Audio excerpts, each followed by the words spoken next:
கிளந்தான் நங்கேரி சட்டமன்ற இடைத்தேர்தலை நிறுத்தும் முயற்சியில் அத்தொகுதியின் முன்னாள் உறுப்பினர் அசீசி அபு நாயிம் தோல்வி கண்டுள்ளார்.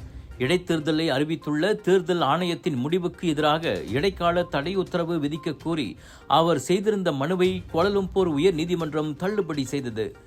SPR கூட்டரசு அரசியலமைப்பு சட்டத்தின் கீழ் தன் கடமையை செய்கிறது. எனவே தேர்தலை நடத்த வேண்டாம் என SPRக்கு நீதிமன்றம் உத்தரவு போட முடியாது என நீதித்துறை ஆணையர் ரோஸ் மாவார் ரசாயின் தனது தீர்ப்பில் கூறினார்.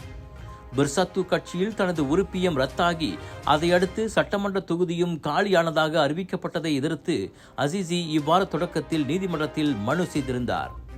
கட்சி உறுப்பினர் தகுதி நீக்கம் செய்யப்பட்டவர்கள் தாங்கள் வகிக்கும் மக்கள் பிரதிநிதி பொறுப்புகளையும் இயல்பாகவே இழப்பர் என பெர்சத்து கட்சி தனது விதிகளை திருத்தியதை அடுத்து அசீசியின் பதவி பறிபோனது.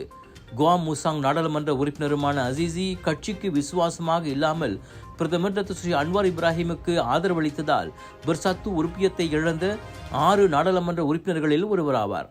அந்த 6 பேரின் MP பதவி என்னவாகும் என்பது மக்களவை சபாநாயகர் விரைவில் அறிவிப்பார் என எதிர்பார்க்கப்படுகிறது.